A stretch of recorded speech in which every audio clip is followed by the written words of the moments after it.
Hello दोस्तों, नमस्कार। मैं अंकित भाटी रोजगार विद अंकित चैनल में एक बार फिर से आप सभी लोगों का स्वागत करता हूं। दोस्तों, आप सबको पता है दिल्ली पुलिस की और जेल वार्डर की एग्ज़ाम डेट क्लियर हो चुकी है। उम्मीद है यूपीएसआई का भी बहुत ज़्यादा इससे ज़्यादा दूर नहीं होगा, तो वो भी आसपास ही होगा। तो हम लोग मैथ पढ़ रहे हैं जो सभी में इक्वली इम्पॉर्टेंट है, इक्वली काम आएगा। वो बात अलग है, किसी में थोड़ा वेटेज, मान लीजिए दिल्ली पुलिस में 15 मार्क्स का आएगा 100 में से, तो यूपीएसआई में 25% का मैथ आएगा, मतलब 40 क्वेश्चंस आएंगे 160 में से। और आप देखेंगे तो जेल वार्डर में भी 20 क्वेश्चन 22 क्वेश्चन मैथ्स के देखने को मिल सकते हैं। चलिए, तो कुल मिलाकर के मैथ्स की इम्पोर्टेंस सभी जगह बहुत ज़्यादा है और उसी के लिहाज से हम एक प्रैक्टिस बुक सॉल्व कर रहे हैं।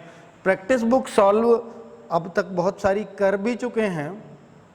अगर मैं बात करूं इस बुक को, ये बुक है, बुक का इंडेक्स मैं आपको दिखा रहा हूं, नंबर सिस्टम, ये सब चैप्टर्स मैं बिल्कुल क्रम में कर चुका हूं, करवा चुका हूं आपको।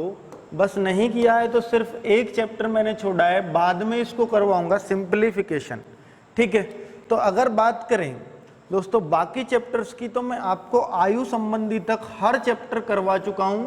इस बुक का खास बात क्या है कि इस बुक में पिछले 3-4 एग्जाम्स, 3-4 सालों में हर एग्जाम में आया हुआ क्वेश्चन है, चाहे वो यूपीएसआई में हो, चाहे वो यूपी कांस्टेबल में हो, चाहे वो दिल्ली पुलिस कांस्टेबल में हो, तो वो किसी में भी आया हो, या एसएससी सीपीओ हो, एसएससी सीजीएल हो। क्योंकि दोस्तों 8 साल पहले या 10 साल पहले जो सवाल आते थे अब वो नहीं आते हैं, आप लोग भी जानते हैं। तो पिछले 3-4 सालों का जो भी प्रीवियस ईयर है, अगर हम उन सालों को कर लेंगे तो मुझे लगता है कि भाई आपको शायद कुछ और करने की ज़रूरत पड़ेगी नहीं, क्योंकि वो बेस्ट लेवल होता है। ठीक है, तो वही लेवल आपको दिखाने वाला हूँ अर्थमेटिक में। और ये सारी प्रैक्टिस बुक में हर चैप्टर से 40-50 क्वेश्चन रखे गए हैं, पिछले 3-4 सालों में पूछे हुए। ये प्रैक्टिस बुक कौन सी है? ये हमारी अपनी प्रैक्टिस बुक है, अपने नाम से निकाली हुई है, आपको मार्केट में अवेलेबल हो जाएगी। और दोस्तों ये एक हमारी अर्थमेटिक की मैथ्स की बुक के साथ ये फ्री भी है। अगर आप अर्थमेटिक की बुक खरीदते हैं, हमारी वाली, ये वाली जो दिख रही होगी आपको साइड में, अगर ये वाली आप खरीदते हैं तो उसके साथ ये फ्री मिल जाएगी। वो अर्थमेटिक के दरअसल में हमारे क्लास नोट्स हैं, हैंड रिटन नोट्स हैं। तो जो भी क्लासेस में हमने आज तक पढ़ाया है उसी के वो नोट्स हैं। और वो इतनी बेहतरीन बुक है, इतने बेहतरीन उसमें तरीके हैं, 2-2, 3-3 तरीके से सवाल जिससे भी बच्चे को समझ में आ जाएगा उससे सॉल्व कर रखा है, ट्रिक से भी, तरीके से भी, कॉन्सेप्ट से भी। ठीक है, तो अगर आप देखना चाहें तो वो आपकी इच्छा है, आप मंगवाना चाहें तो, पर मैं कहता हूं दिल्ली पुलिस के लिए मैथ्स में इससे बेस्ट बुक कोई हो नहीं सकती। अगर आपने एक बार ये पूरी कर ली तो दिल्ली पुलिस के मैथ्स को ये क्या होगा जी, हम चुटकियों में फोड़ के आएंगे। चलिए, तो बाकी मैं बहुत ज़्यादा उसकी तारीफ नहीं करूंगा, बाकी हर एग्जाम के लिए उतनी इंपॉर्टेंस रखती है, पर दिल्ली पुलिस के लिए कुछ ज़्यादा ही ये बुक रखेगी। प्रैक्टिस बुक आप तभी पढ़ना इस बुक को जब मैं करवा रहा हूं। आज मैं आपको औसत का चैप्टर कराने वाला हूं जो बहुत ही इंपॉर्टेंट है। ठीक है, जिससे क्वेश्चन आना ही आना है हर एग्जाम में। 2-2, 3-3 भी यूपीएसआई में इसमें देखने को मिलेंगे, 3 भी देखने को मिल सकते हैं। ठीक है, तो यूपीएसआई में 2.5 नंबर का एक क्वेश्चन होता है, तो 3 क्वेश्चन 7.5 नंबर के हो गए, जो बहुत मायने आपके रखेंगे मेरिट में। ठीक है, तो दोस्तों औसत चैप्टर को आज हम बहुत अच्छे से पढ़ेंगे, लेकिन मैं उनसे साफ रिक्वेस्ट करूंगा कि जिन लोगों ने औसत अभी तक बिल्कुल नहीं पढ़ा है उनके लिए थोड़ा सा मुश्किल होगा, क्योंकि हम सवालों को उनको लेंगे जो पिछले 3 सालों में पूछे गए हैं, चाहे वो मुश्किल हो या आसान हो, सब उन्हीं को कराऊंगा। लेकिन अगर आपने थोड़ा बहुत भी अगर इसका आइडिया है चैप्टर का, एवरेज का, तो फिर आपको समझ में बहुत अच्छा आएगा। इस बात की गारंटी मैं देता हूं, क्योंकि मैं बिल्कुल जड़ से ही लेके चलता हूं हर सवाल को। चलिए दोस्तों, शुरू करते हैं चैप्टर एवरेज का। और अब आपको पढ़कर पता चलेगा कि इस बुक की खास बात क्या है, इस प्रैक्टिस बुक की क्वेश्चंस को देख करके। चलिए देखिए दोस्तों, एवरेज का पहला ही क्वेश्चन जो कहाँ आया हुआ है, एसएससी सीजीएल मेंस, जिसमें क्वेश्चन के लिए भी टाइम फालतू मिलता है सॉल्व करने के लिए। यहाँ 100 क्वेश्चन होते हैं, 120 मिनट होते हैं, मतलब 1 मिनट से भी ज़्यादा है क्वेश्चन के लिए, तो उस जगह पे आया है। तो सीधी सी बात है, क्वेश्चन में दम होगा, क्योंकि सीजीएल मेंस में अर्थमेटिक दमदार पूछा जाता है, पहले से ही आप सब लोग जानते हैं। चलिए तो वो क्वेश्चन हमने लिया है, और ऐसा नहीं है कि सभी क्वेश्चन बहुत दमदार होते हैं, कुछ क्वेश्चन आसान भी होते हैं। पर ये फिर भी बहुत अच्छा क्वेश्चन है, तो हम करते हैं इसको कि 44 क्रमागत विषम संख्या यानी ऑड नंबर्स का एवरेज जो दे रखा है 144 है, ये 44 का है दोस्तों। औसत में मैं अब अगर आपको कोई बोलूं कि कोई ट्रिक या कोई फॉर्मूला तो बता दीजिए जी, जिससे हमने नहीं पढ़ा हो तो हमारा भी ये सॉल्व हो जाए। तो दोस्तों इसमें कोई भी ट्रिक या फॉर्मूला मैं आपको नहीं बताऊंगा, बस एक बात बोलना चाहता हूं जो शायद सब लोग जानते हो, औसत बराबर होता है कुल योग। मान लीजिए कि जिसका भी आपको औसत निकालना है, जैसे संख्याएं हैं, जैसे संख्याओं का औसत निकालना है 5, 6, 7, 8, इनका औसत चाहिए तो इनका कुल योग करना पड़ेगा बटे इनकी संख्या। इनकी संख्या कितनी है तो ये इसका औसत आ जाएगा, मतलब इन सबको जोड़ दो, 8, 7, 15, 6, 21, 5, 26, और कितनी है नंबर्स हैं 1, 2, 3, 4, तो 4 का भाग दे देते हैं, ये आ जाता है 6.5, यही इसका एवरेज होता है। तो एवरेज का फॉर्मूला है ये, बस इतना जान लो, बाकी सब मैं सिखा दूंगा आपको, चाहे आपने पढ़ा है या नहीं पढ़ा। तो मैं तो यही मान के चलूंगा कि नहीं पढ़ा, पर फिर भी थोड़ा सा ज्ञान होगा तो ज़्यादा अच्छा है, क्योंकि हम हर लेवल का क्वेश्चन करने वाले हैं, ठीक है। तो 44 क्रमागत विषम संख्याओं का औसत, तो 44 है। अगर आप जानते हैं कि 44 का मतलब ये होगा कि ऐसे 44, इन 44 का एवरेज है 144, ध्यान देना। और ये विषम संख्याओं का और क्रमागत है सारी, अगर हमें पहली मिल गई ना तो सारी मिल जाएंगी, ठीक है, क्योंकि सारी क्रमागत है। मान लीजिए पहली मिल गई 7 तो अगली 9, फिर अगली 11, क्योंकि ऑड नंबर्स तो यही होंगे या विषम तो यही होंगी।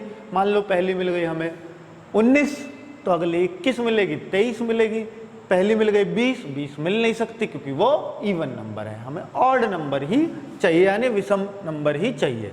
तो औसत का एक खास बात आपको और बता दूं, थोड़ा सा यहीं पे सिखा देता हूं कि अगर कोई आपसे पूछे 5 और 6 का औसत बताओ, तो मैं कहूंगा इन दोनों के बीच में 5.5 बैठेगा, 5.5 वही इसका औसत होगा।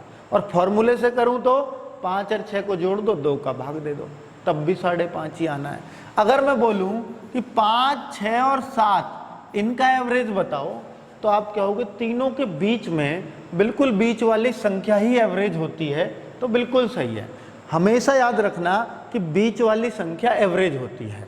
अगर मैं संख्या लिखूं 1, 2, 3, 4, 5, 6, 7, 8, 9, तो इनका एवरेज बताओ। तो एक तो तरीका है, प्रॉपर तरीका क्या है, इन सबको जोड़ दो और 9 का भाग दे दो, ये तो है प्रॉपर तरीका। और अगर हम बीच की संख्या देख लें तो बीचों बीच कौन सी है, 5, इसके 4 इधर है, 4 इधर है, तो ये इनका एवरेज होगा।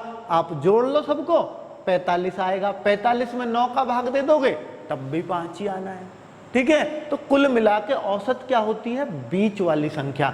लेकिन दोस्तों बीच वाली ये तब होती है जब इन सबका अंतर बराबर हो, अंतर बराबर हो। मान लो इन सबका अंतर 1-1 है तो बीच वाली आ जाएगी, और अगर अंतर बराबर ना हो तब बीच वाली नहीं आ सकती।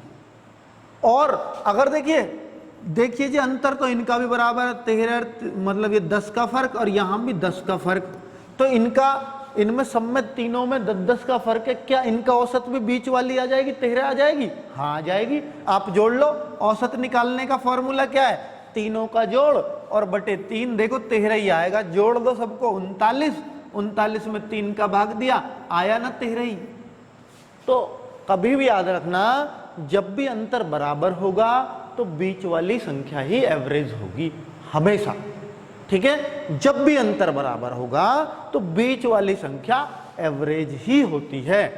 तो अब मैं ये कहूं कि देखिए विषम संख्याएं हैं तो सबका अंतर बराबर होगा कि नहीं, क्योंकि सब में 2-2 का ही अंतर होगा। अंतर बराबर है तो एवरेज जो ये आ रहा होगा तो ये बिल्कुल बीच में आ रहा होगा कि नहीं आ रहा होगा, क्योंकि औसत तो बिल्कुल बीच वाली संख्या होती है। तो अगर मैं बोलूं देखिए कि भाई ये 44 संख्याएं हैं, तो 44 ऐसे करता हूं। अब 44 में तो बीच वाली देखना बड़ा भारी काम है। देखो 3 में बीच वाली देख लोगे ये है जी, 5 में बीच वाली देख लोगे ये है जी, 2 उधर 2 उधर, क्या 6 में भी बीच वाली देख लोगे? 6 में बीच वाली देखना बड़ा मुश्किल है। तो 3 इस साइड 3 इस साइड, तो बीच वाली तो ऐसे आएगी इनके बीच में, ठीक है ना। तो 6 में बीच वाला देखना भी बड़ा मुश्किल काम है भाई। तो कुल मिलाकर 44 में भी बीच वाली आप देख नहीं पाओगे। कौन से नंबर की है नहीं पता, कोई बात नहीं। तो मैं ये कहता हूं 44 में 22 इधर कर दो, 22 इधर कर दो, लेकिन जो औसत होगा वो तो अब भी बिल्कुल बीच में ही रहेगा, इसको कोई नहीं छेड़ सकता। ये बिल्कुल बीच में ही रहता, हमेशा बीच में ही रहेगा औसत, ठीक है। ये बीच में, जैसे मैं आपसे बोलूं कि भाई औसत बताओ कि 8 का और 6 का, 8 का और 6 का, 2 में, अब 2 में तो कोई सी संख्या तो ले नहीं सकते, तो हमें क्या लेनी पड़ेगी? इनके बिल्कुल बीच वाली। तो इनके बिल्कुल बीच में क्या है? 7, तो वो इनका एवरेज होगा, तो इनके बीच में घुस जाएगी।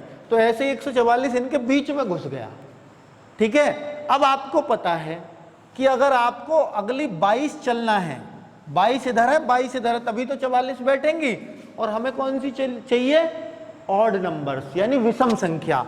तो अगली 145 आएगी कि नहीं आएगी? भाई अगली चलो, इसको तो छोड़ दो, फिर 147 आएगी, इससे ही अगली चल दो आप, फिर 149 आएगी, फिर 151 आएगी। ऐसे ही इधर को चलोगे ना तो ये 143 होगी, और ये कितनी होगी? 141 होगी। ये कितनी होगी? 139 होगी। तो ऐसे 22 ला सकते हो आप, 22 ऐसे ला सकते हो, तो सारी मिल जाएंगी। लेकिन दोस्तों पूछा क्या है? सबसे बड़ी। तो इसने भी आसान काम नहीं पूछ रखा आपसे, सबसे बड़ी लाना बड़ा मुश्किल है। आपके वो 22 तक ऐसे ही करते चले जाएंगे, 2-2 बढ़ते चले जाएंगे, पर ये आसान काम है क्या 22 तक इतना बढ़ना? ये तो बहुत मुश्किल काम है ना। तो फिर मैं देखो तरीका बता रहा हूं कितना बढ़िया। 145 तो ये है ही, ये कौन सी है? ये आप यूं समझो 23वीं है, 23वीं। भाई 22 तो इधर हो गई, ये 23वीं तो बीच है उनका, तो ये 23वीं हुई। अब कितने संख्या और रह रही है आगे? 21 रह रही है कि नहीं? भाई 21 ही तो रह रही है, टोटल 44 थी ना। या आप कहिए ये 1 हो गई, ये टोटल इधर 22 थी, 1 इधर हो गई, तो 21 ही तो बच रही है और आगे। मुझे सबसे लास्ट की पे जाना, 21वीं पे ही जाना, तो सब में 2-2 का अंतर है कि नहीं है?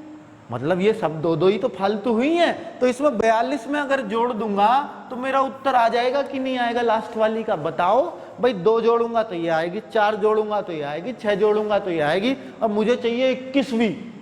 तो वो 2-2 के अंतर पे तो 42 जोड़ना पड़ेगा मेरे को कि नहीं?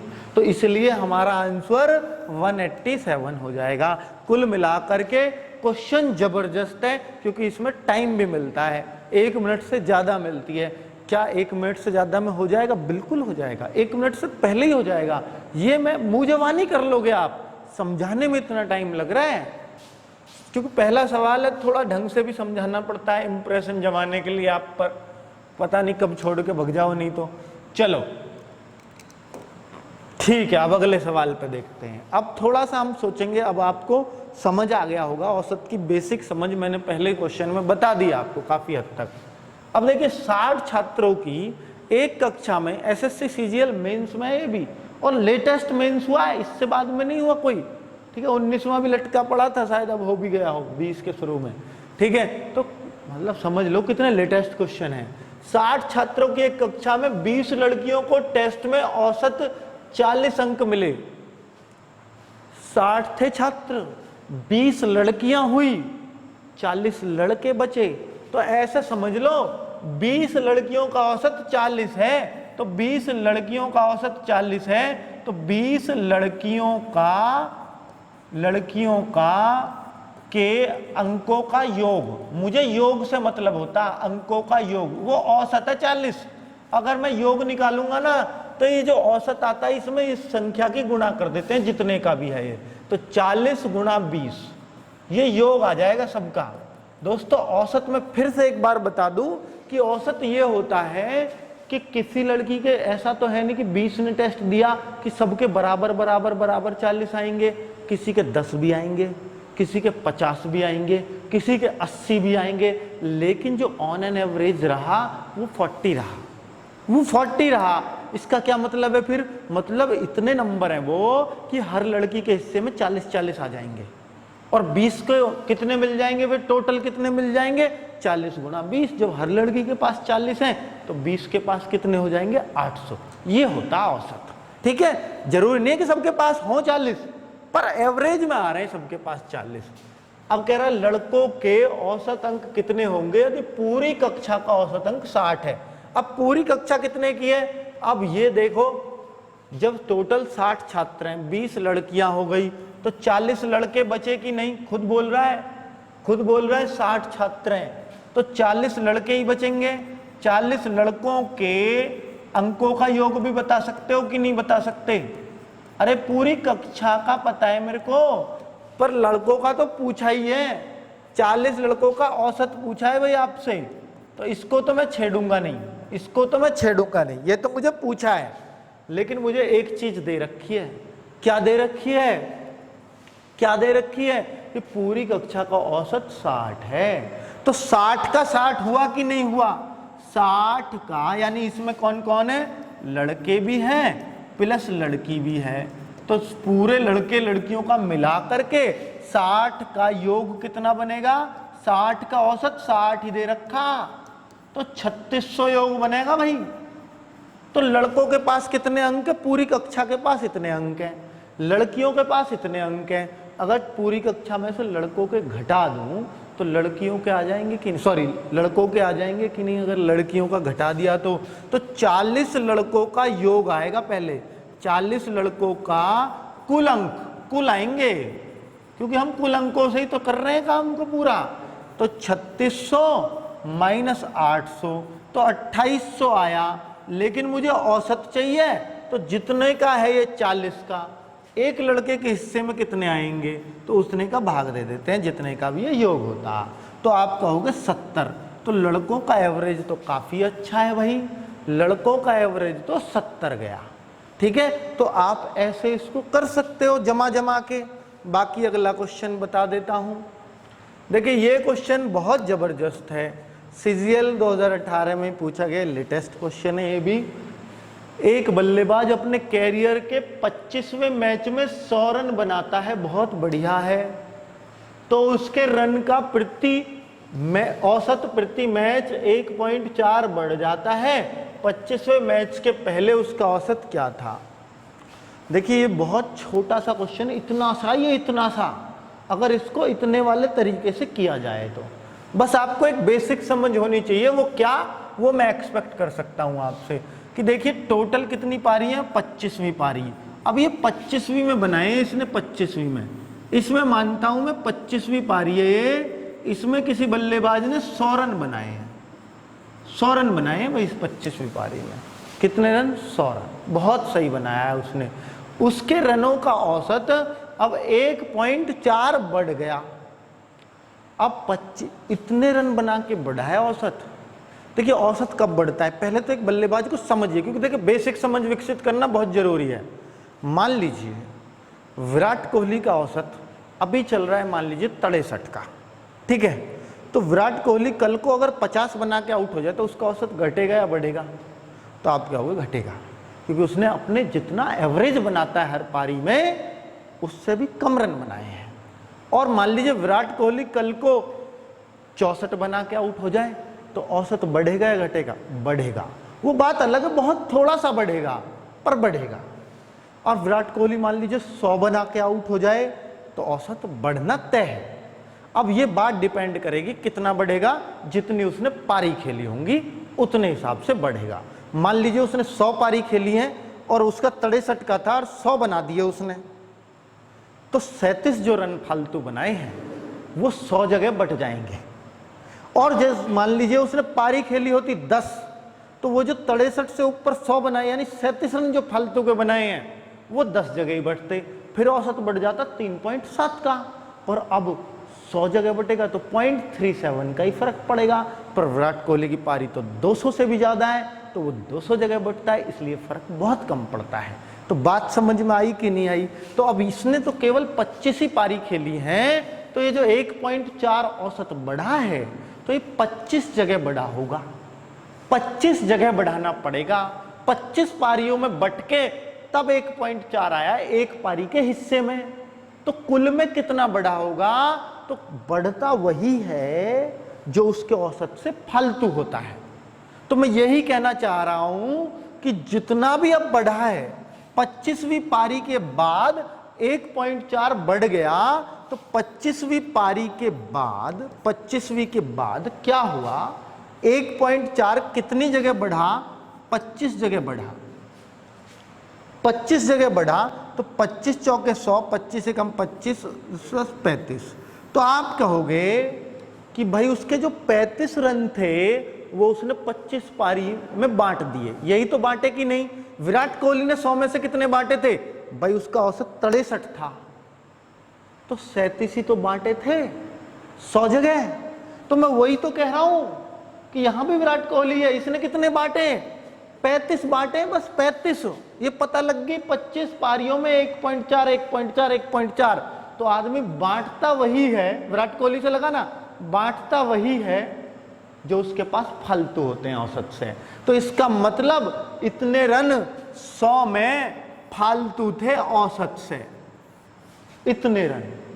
तो कुल मिला के उसका औसत कितना था? पहले कितना था? 65 था। और आपका उत्तर ये कर रहा इंतजार। बस इतना सा काम करना है क्या? मैंने बताया ना, इसमें समझ होनी चाहिए, कैलकुलेशन है सिर्फ इतनी सी। तो अब किसी को अगर मेरी बात समझ में नहीं आई है तो वीडियो को अभी के अभी 2 मिनट पीछे हटा लें और ये बातें फिर से सुन लें। एक आध बात कभी कभी दिमाग से स्किप हो जाती है, उसकी वजह से सवाल समझ में नहीं आता। उम्मीद करता हूं अब आ गया होगा। मैंने विराट कोहली को कंपेयर किया है बराबर बार बार आपके सामने। चलिए ठीक है, अगला क्वेश्चन मैं अगर बोलता हूं, किसी परीक्षा में 18 छात्रों के अंकों का औसत 60 था, बाद में यह पाया गया किसी छात्र के अंक 36 के बजाय 63 लिख गए थे। यह बड़ा बासी सा क्वेश्चन है और फिर भी सीजीएल में पूछ रखा है, मतलब बड़ा पुराना सा फटा पुराना क्वेश्चन बोलते हैं ना, वही है। 18 छात्रों के अंकों का औसत ये है, तो योग क्या होगा 18 का? 18 का ही आएगा योग। हाँ जी 18 का ही आएगा। कितना आएगा? 18 गुणा 60 आएगा, 18 छिक्के 108 आएगा, तो 1080 आएगा। ठीक है, 1080 आएगा। बहुत सही है भाई, क्लियर है जी? बिल्कुल क्लियर है, 1080। इसके बाद क्या करना है? बाद में यह पाया गया किसी छात्र के अंक 36 के बजाय अंक पलट के 63 लिखे गए। तो इसमें 63 लिख रखे हैं उसने या 36 लिख रखे हैं? बस ये बात बता दो मुझे। इसमें उसने जो ले रखे हैं कि ये जो औसत निकाला है ये 36 रख के निकाला या 63 रख के निकाला? उसने बोला 36 चाहिए थे, इसके बजाय कितने लिखे गए थे इसमें? 63। तो इसका मतलब इसमें 63 हमने गलती से लिख दिए, है कि नहीं भाई? 63 ही तो लिख गए थे, तो वही तो गलती हुई। ये गलत हुआ कि नहीं हुआ? और सही क्या था? ये था। तो जो सही होता है उसको जोड़ दो और जो गलत होता है उसको घटा दो और नया योग निकाल दो। नया योग, ये 18 का सही योग आ जाएगा। नया क्यों कहो इसे? इसे कहो सही योग। ये सही योग है, 18 का सही योग क्या होगा? वो तो गलत योग था। अब सही आप देखो कि जब हम 63 घटाएंगे 36 जोड़ेंगे, इससे यूं ही ना देख ले 27 फालतू है, तो 27 घटा ही देते हैं ऊपर वाले में से, तो बात तो तब भी वही आएगी। तो कोई दिक्कत नहीं है, आपका आ रहा होगा 1053। बात सही कह रहा हूं? 1053। ये कितने का है? 18 का। ये योग आया है। अब औसत का क्या करूं? जितना भी योग आता है उसमें उतने का भाग दे दो, क्योंकि हमें निकालना एक के हिस्से में क्या आएगा? 18 का टोटल ये है, तो एक के हिस्से में क्या आएगा? वही औसत होता है। तो औसत कैसे निकालूं? कि जितना भी योग आया है उसमें भाग दे दो 18 का, तो 1 का आ जाएगा। तो अब मैं भाग दे दूं तो 18 पंजे 90 और 18 अट्ठे 144, 58 पॉइंट आएगा। 18 144, 9 बचेगा, 18 पंजे 90। बहुत सही भाई, 58.5 एक क्वेश्चन का आंसर मिल गया। चलिए, बहुत सही था क्वेश्चन, बहुत आसान था, पर ये क्वेश्चन बहुत जबरदस्त है जो बोर्ड पर लिखा हुआ है। इसको बहुत बच्चे जानते हुए भी गलत कर जाएंगे, जबकि बहुत छोटा सा क्वेश्चन है। कैसा है? 100 और 200, ठीक है। चलिए भाई, जहाँ क्लास चल रही पहले यहीं देख ले। ए बाबूजी, उसे बंदी कर दे, दो दो जगह दिमाग इतना तगड़ा ना अभी तेरा, ठीक है। अभी यहीं देख ले, जीके भी अलग चल रही है, इतना होशियार मत बने। आए हैं फार्म, इतना मत भाग, राजधानी मत बने, अभी तो तसल्ली में समझ। चलो भाई, 100 और 200 ये कैसे कर लिया था? फिर अगला आ गया तो याद देख, 100 और 200 के बीच की सभी संख्याओं का औसत क्या है जो 13 से विभाज्य हो? तो 100 और 200 के बीच की सभी संख्याओं का औसत जो 13 से कट जाती हो। अब देखिए, 13 से कटने वाली मुझे पता है 100 से अगली 104 है, 13 × 104।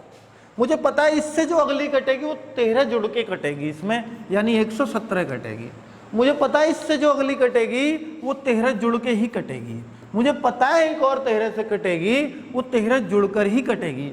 या तो आप 200 तक ऐसे लिख लो, ये भी कोई बड़ा काम नहीं है, लिख देता हूं मैं। अगर आपको टेंशन हो रही है तो भाई मुझे टेंशन नहीं, लो एक ही लाइन में लिखता हूं। आपका वो टाइम तो खराब कर रहा मास्टर हमारा, कोई बात नहीं, आप परफेक्ट उतने ही बढ़िया होगा। मैं दूसरा तरीका भी बताऊंगा, मैं इससे भी करा रहा हूँ, इससे थोड़ा आसान बना देता हूँ सवाल को। 13 जोड़ देता हूँ तो मैं 200 तक पहुँच जाऊँ, क्योंकि मुझे 100 से 200 के बीच सोचनी है कितनी है 13 से कटने वाली। तो मैंने देखा 169 आ गया, फिर मैंने देखा 182 आ जाएगा, फिर मैंने देखा और 13 जोड़ूंगा तो 195 आ जाएगा। यही बनेंगे कि नहीं? अब मुझे क्या चाहिए? देखो मुझे क्या चाहिए, मुझे चाहिए इन सभी का औसत चाहिए। औसत ही तो पूछा है भाई, 100 से 200 के बीच 13 से कटने वाली तो यही होंगी बस। और अब मुझे क्या चाहिए? इनका औसत चाहिए। अब औसत देखिए, जब अंतर बराबर होता है ना सब में, बताओ, बताइए ना अभी एक बात, जब सब में अंतर बराबर होता है तो बीच वाली संख्या औसत होती है। तो इनमें बीच वाली ढूंढना बड़ा मुश्किल काम है।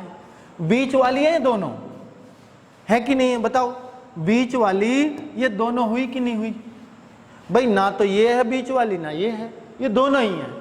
तो जब दोनों ही बीच वाली हैं तो इनके भी बीच की निकालनी है। तो फिर मैं कैसे निकालूं? इन दोनों को जोड़ के आधा कर दो बस। 143 प्लस 156/2, ये आपका उत्तर है। ये आपका उत्तर है इस सवाल का। तो अगर मैं देखूं 6 और 3 9, 9 5 4 9 और 1 और 1 2, 299/2 यही आएगा ना? हाँ, और भाग दूं तो 2 से 14, 2 नाम 18 और 149.5, ये रहा आपका आंसर। तो कितने अच्छे तरीके से हमने इसको निपटा दिया। अब दोस्तों देखिए, ये एक तरीका है। मैंने बोला कि जब भी अंतर बराबर हो या तो बीच की देख लो, यहां बीच की मिली नहीं, इसलिए दोनों बीच की जोड़ के आधा कर दिया। आप जरूरी नहीं है कि बीच की ही जोड़ो, जरूरी नहीं है कि आप बीच की ही जोड़ो। जब भी अंतर बराबर हो, चाहे बीच की आपको मिल भी जाए, वो तो अच्छी बात है, मिल जाए तो वही उत्तर है। और ना मिले या मिल जाए तब भी एक ही काम कर सकते हो, पहली लास्ट की जोड़ के आधा कर दो, क्योंकि इतनी ढेर संख्या भी आ सकती हैं, पता नहीं कितनी कितनी आ सकती हैं। तो पहली लास्ट की जोड़ के आधा कर दो, ये आपका डायरेक्ट उत्तर मिल जाता है। ठीक है, तो ये आपको बहुत अच्छा लगा होगा तरीका। बिल्कुल लगा है जी ये, पर इतनी सारी संख्याएं ये हमारी समझ से बाहर है, क्योंकि यहाँ 200 की जगह कल को 500 आ गया तो हम सवाल को क्या कहाँ मुंह छुपाते हुए फिरेंगे? कोई 1000 दे दे, कोई सिर फिरा, तो हम कहाँ मुंह छुपाएंगे जी सवाल से? ये तो बता दो। तो भाई फिर आपको मैं बता देता हूँ प्रॉपर वे इसका क्या है। चाहे 100 से 500 तक पूछे, चाहे 100 से 200 तक पूछे, कोई फर्क नहीं पड़ता हमें। तो अब हमें क्या करना होगा कि 13 से कटने वाली संख्या निकालनी पड़ेगी, 100 से बड़ी भी और 200 से छोटी भी। 13 से कटने वाली, 100 से बड़ी कैसे निकालूंगा? क्योंकि मुझे इससे बड़ी चाहिए। तो इससे बड़ी एक तो 13 7 91 और 13 7 91, 13 7 91 कितना बचा? 9। तो 100, यदि मैं इसमें से 9 घटा दूं तो 13 से तो कटने वाली मिल जाएगी, लेकिन मुझे तो इसमें जोड़ना है क्योंकि 100 से बड़ी चाहिए मुझे, ये रूल तो जानते होंगे आप। तो 13 में से 9 घटा दो तो कितना आया 4। अगर आप इसमें 4 जोड़ दो तो 13 से कटने वाली पहली क्या मिल गई 104, जो 100 से बड़ी है। और 200 को और काट के देख लो 13 से, पहले 100 को देखा, 500 आए तो 500 को देख लो, 1000 आए तो 1000 को देख लो। तो 13 से कटने वाली 13 ही कम 13, मैंने देखा कितने बच गए 7, तो 13 पंजे 65। तो आप देख रहे हैं इसमें जोड़ना पड़ेगा या घटाना पड़ेगा? भाई जोड़ तो सकते नहीं, 200 से तो छोटी ही चाहिए, तो घटाने का नियम यही है, डायरेक्ट यही घटा दो। जोड़ने का नियम क्या है कि पहले शेष को घटाओ इसमें से और जो आए उसको जोड़ो। और घटाने का नियम क्या कि जितना भी शेष बचा 200 में से घटा दो। तो 200 माइनस 5 अगर कर दोगे तो 195 लास्ट की संख्या मिल जाएगी जो 200 से निकटतम है। तो ये 100 से 200 के बीच की दोनों मिल गई और सब में 13 का ही अंतर है, इसलिए फर्स्ट लास्ट जोड़ो और आधा कर दो, उत्तर आ गया। वही काम आ गया फिर से, ठीक है। तो अब अगर 500 तक भी आ गई तो आप निकाल लोगे कि नहीं? 500 में भाग दो, जो शेष आए 500 में से घटाओ तो लास्ट की संख्या मिल जाएगी, क्या टेंशन है, ठीक है। चलिए क्लियर है सबको? अब मैंने आपको पूरा जुगाड़ ही बता दिया, जुगाड़ नहीं मतलब तरीका बता दिया, जुगाड़ तो पहले था कि भाई आप गिन लो। तो दोनों बच्चों के मतलब थोड़ा सा जो वीक बच्चे हैं उनको भी समझ में आ जाए, इस तरह के जुगाड़ लगाने होते हैं हमें, क्योंकि वो बच्चा ऐसे ही सोचता है, नया बच्चा। तो अब मैं देखूं कि भाई सोमवार मंगल बुध का तापमान छिप गया हमारे नोट में।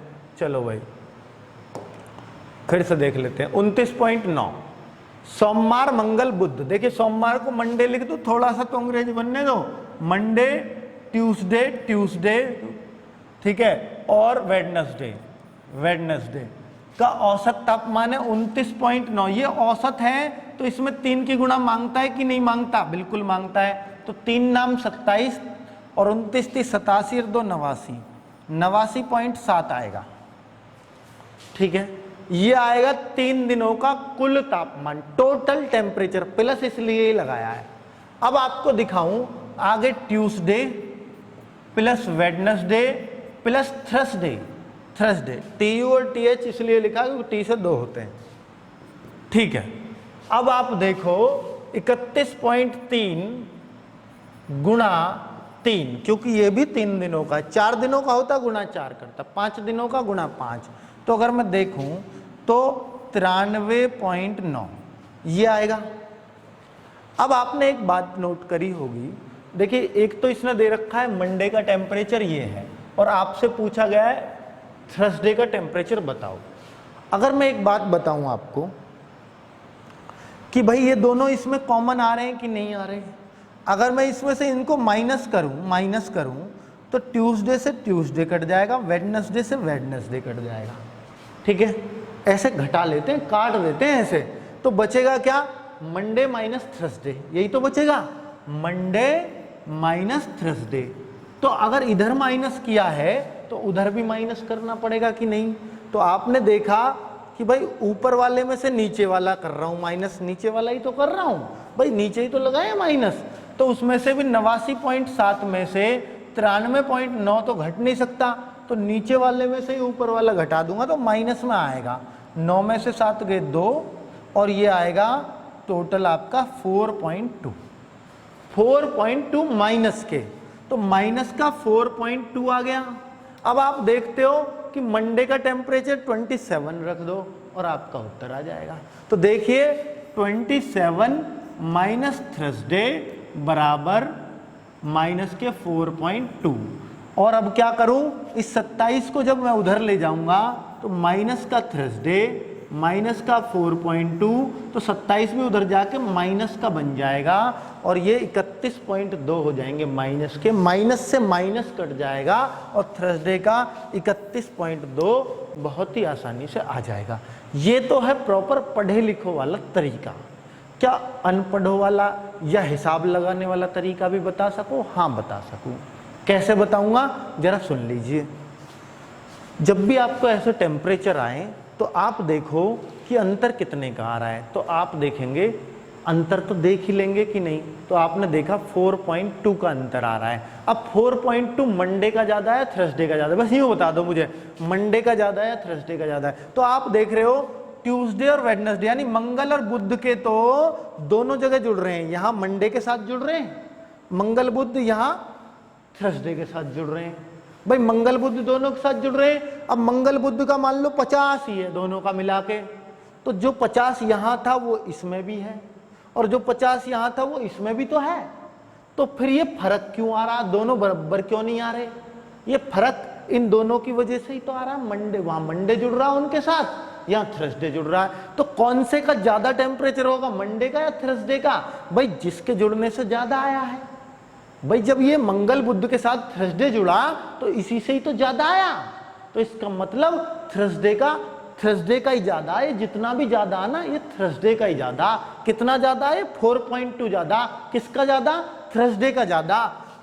मंडे से थर्सडे का ज्यादा है, तो बस इसमें 4.2 जोड़ दो, उत्तर आ गया थर्सडे का। ये आ गया 31.2। तो ये हम मुंह जबानी कर लेंगे, हमें कोई जरूरत ही नहीं पड़ती फिर किसी चीज की। तो क्लियर हो रही होगी बात। तो ये सब कैलकुलेशन फिर आपके लिए है ही नहीं। मैं मानूं वो है बालक तो जो ऐसे कर दें सवालों को, फटाक से हो जाते हैं इस तरीके से, ऐसे सोच लें। आ जाओ बस एक बार। देखो दिल्ली पुलिस कांस्टेबल में आया 2008 में, पर ये मत सोचना कि क्वेश्चन आसान होगा, क्योंकि दिल्ली पुलिस कांस्टेबल में तो आसान ही पूछते थे। एक आध तो वहां भी दमदार आ जाता था। तो ये एवरेज का क्वेश्चन तो आता ही है दिल्ली पुलिस में, इसमें कोई शक नहीं है किसी को भी। देखिए किसी कक्षा में 41 छात्र हैं जिनकी औसत आयु 16 वर्ष है। 3 महीने पश्चात 17 वर्ष और 19 वर्ष के 2 छात्रों के कक्षा से निकल जाने तथा 20 वर्ष के एक छात्र के शामिल हो जाने से कक्षा के छात्रों की औसत आयु बताओ। मतलब क्वेश्चन अच्छा है, इसलिए ही 2008 का इतना पुराना लिया है कि भाई आप ये ना सोचें कि दिल्ली पुलिस में बहुत ही आसान आते हैं। ठीक है, कुछ क्वेश्चन अच्छे भी आते हैं। तो आप देखिए कि 16 वर्ष से 41 छात्रों की, देखो मैं इसको सवाल को मुंह जबानी नहीं कर सकता हूं, कोई जरूरत नहीं है मुझे पेन उठाने की, पर फिर भी मैं पेन उठा के भी कर दूंगा, वो कोई दिक्कत नहीं है। 41 गुणा 16, ये तो टोटल आयु होगी, इसमें तो कोई शक नहीं है। 3 महीने पश्चात, अब जो 3 महीने के पश्चात इसने बोला है ये बड़ी गंभीर बात है, गंभीर है।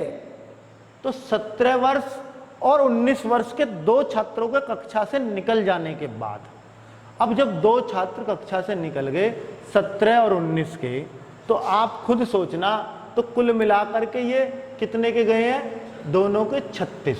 और 36 से अगर मैं औसत आयु देखूं तो कुल मिला के 18 साल का ही निकला कोई बच्चा, ऐसे मान सको। औसत के हिसाब से तो 18 का ही तो निकला, और ले कितने का लिया, 20 का।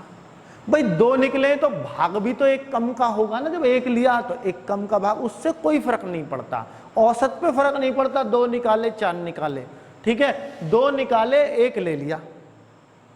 भाई यहां 41 थे अब 40 हो गए, वो तो कोई बात नहीं है। अब एक बच्चा जो 20 का आया है और गए कितने के, 18 के, तो औसत बढ़ेगा या घटेगा, बढ़ेगा ही, घटने का तो मतलब ही नहीं है। फिर दूसरी बात, 3 महीने पश्चात आए हैं, तो कुछ तो फर्क, सबकी आयु 3-3 महीने यहां भी तो बढ़ेगी, 3-3 महीने यहां भी तो बढ़ेगी। तो पर कितनी बढ़ेगी, अब देखो 41 जगह ये जो 2 वर्ष फालतू का आया है वो 41 जगह बटेगा, तो इसका मतलब बहुत कम फर्क पड़ेगा। भाई 2 वर्ष फालतू का ही तो आया है इनसे, वो 2 वर्ष, जैसे विराट कोहली के जो फालतू के रन थे वो बटते थे, तो ऐसे ही ये जो 2 रन हैं ये 2 वर्ष जो है बटेंगे 41 जगह।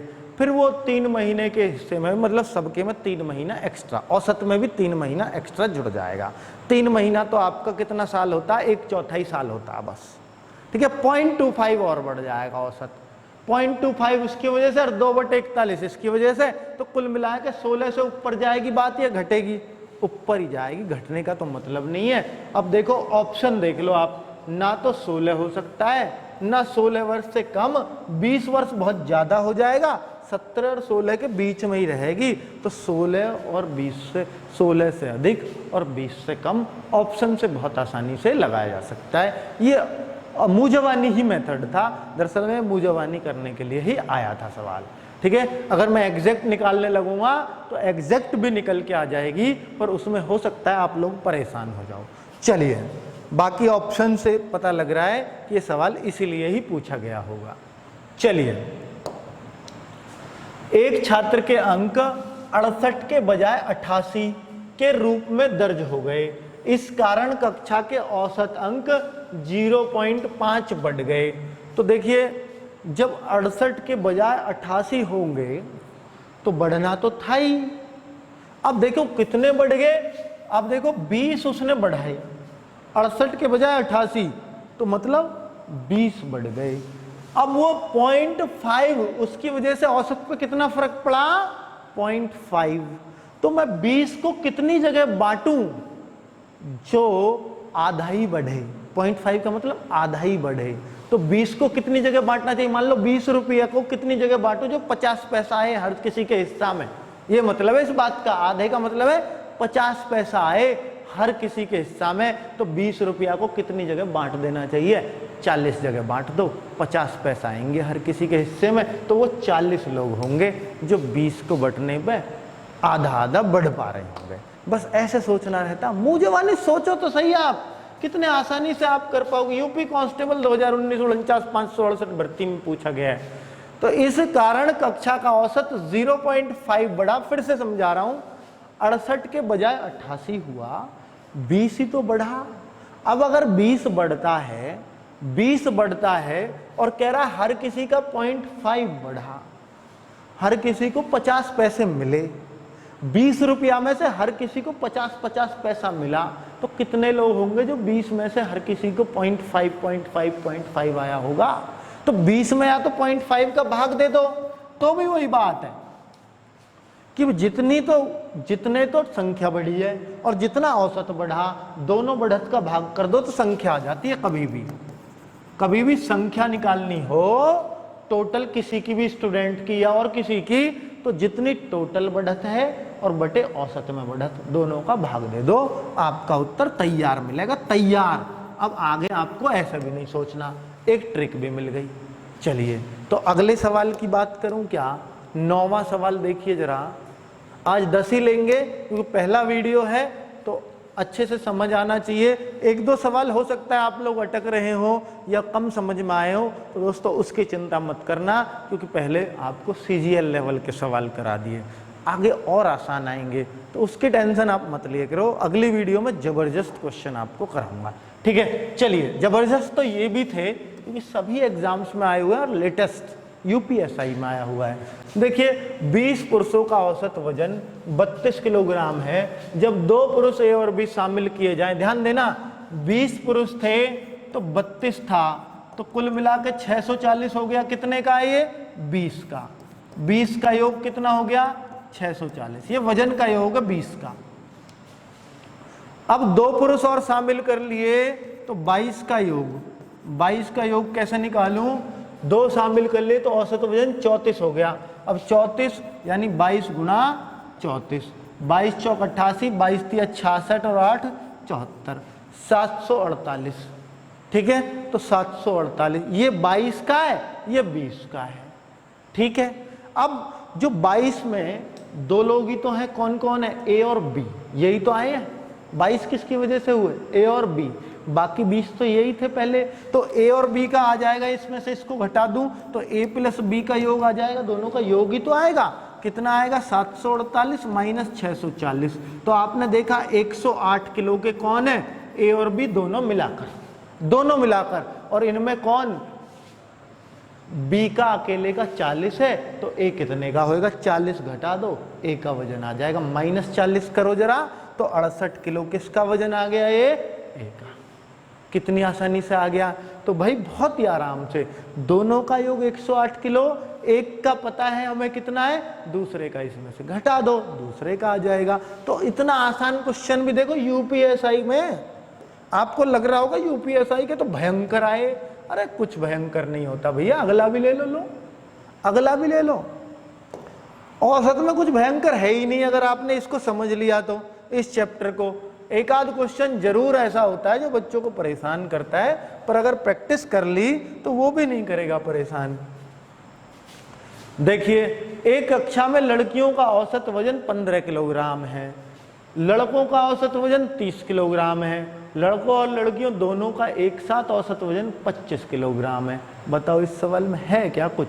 नहीं है। जब टोटल दिया हो, ध्यान देना मेरी बात, ये बात याद रखना, टोटल सबका दिया हो, दो चीजों में पूरी क्लास बट रही हो, लड़कों का अलग लड़कियों का अलग, दोनों का टोटल अलग, तो आपका एलिगेशन मेथड लगता है, अर्थात मिश्रण विधि लगती है और बहुत ही आसानी से सवाल हो जाता है, क्योंकि बगैर मिश्रण के भी हो जाएगा एक्स मान के, पर मिश्रण से बहुत आसान हो जाता है। देखिए जरा, जैसे लड़कियों का लड़की, लड़कों का लड़के,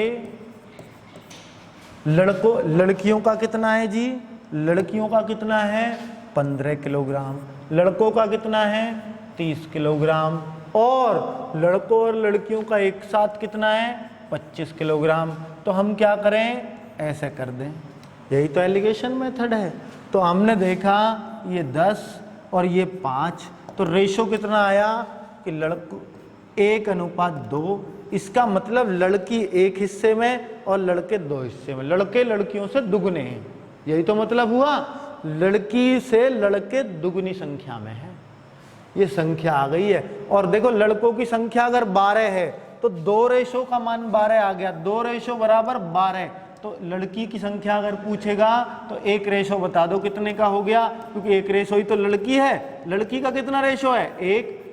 वैसे पता हमें, जब लड़के 12 है तो लड़की आधी, तो अभी तो कह रहा हूं मैं इस बात है, तो 6 हो जाएंगी अपने आप। तो 1 रेशो में 6 लड़की अर्थात 6 हो गया। अगर ये टोटल पूछता कितने हो गए, तो 12 लड़के 6 लड़की 18 उत्तर हो जाता। कितना आसान सवाल था।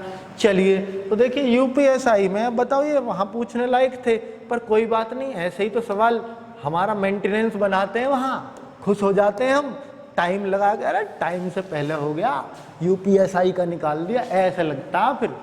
चलो, वैसे तो 11वें करवाता अगली बार, चलो तुम देख लो, वैसे कुछ नहीं, जब खुल ही गया तो करवा ही देता हूं। 6 खिलाड़ियों वाली वॉलीबॉल टीम के औसत वजन में 1 किलोग्राम की वृद्धि की गई, जबकि कोच का वजन भी जोड़ा गया। कोच का वजन जुड़ते ही 7 लोग हो गए, तो 1 किलोग्राम औसत में बढ़ गया ना। यदि कोच का वजन शामिल करने के बाद औसत 67 किलो है, तो 67 किलो कोच का लगा के है, 67 किलो औसत है। तो पहले औसत कितना था बच्चों का? 66 था कि नहीं था? बिल्कुल था, 66 था बच्चों का। तो 66 था तो 66 गुणा 6 ही होगा। और अब कितना है कोच का लगा के? 67 गुणा 7 है कि नहीं है? तो इसमें से ये घटा दो, कोच का आ जाएगा। भाई ये 7वां कौन है? कोच ही तो है। तो बच्चों का ये है, वॉलीबॉल की टीम का, कोच का लगा दिया तो ये है, उत्तर आ गया, घटा के ले आओ। ठीक है। और अगर जो पढ़े लिखे बच्चों की तरह करोगे तो मुंह जवानी इस सवाल को कर दोगे। वो कैसे होता है जी? देखिए, बच्चों का आपने देख लिया 66 है, 66 है कि नहीं है? कोच की वजह से सबका 1-1 बढ़ गया, तो कोच की वजह से सबका, कोच का भी प्लस 6 बच्चों का, तो 7 लोगों का 1-1 किलो बढ़ा दिया कि नहीं? और आपने अगर इसमें 7 जोड़ दिया तो औसत से कोच इतने किलो फालतू का आया। क्योंकि देखो, जो फालतू होता वही तो बढ़ाया होगा कोच ने। जो फालतू होता तो कितना फालतू है जो सबके हिस्से में 1-1 आ गया। 7 जगह कोच का 1-1 फालतू है, तभी तो 1-1 आया सबके हिस्से में। तो कोच, इसका मतलब उनके औसत से 7 किलो फालतू का आया होगा। 7 किलो फालतू बच्चों के औसत से आया होगा, तो 66 + 7 73 किलो का कोच है। ऐसा भी कर सको, पर जरूरी नहीं कि आप ऐसे ही करो, इससे भी यही आएगा आपका। इसमें से ये घटा देना, तब भी आपका 73 ही आएगा। कुल मिला के सवाल आपका खत्म हो गया। उम्मीद करूंगा आपको ये सवाल समझ में आए होंगे, बहुत अच्छे से समझ में आए होंगे। वो बुक्स जो मैंने बताई थी आप डिस्क्रिप्शन में लिंक है वहाँ से ले सकते हैं। बाकी प्रैक्टिस बुक उसके साथ फ्री मिलेगी जिसमें ये सारे क्वेश्चंस हैं। ठीक है दोस्तों, बाकी आपकी मर्जी है, जहाँ से जैसे भी पढ़ना चाहो, जो जैसा भी पढ़ा रहा हो आप पढ़ोगे, मुझसे रुकोगे नहीं। बाकी मैं कोशिश करूंगा कि दिल्ली पुलिस में जो मुझको कंटिन्यू फॉलो करेंगे तो वो शायद मैं उसको बाहर छोड़ूं भर्ती से। चलिए, कुल मिलाकर आपकी वीडियो आज की खत्म।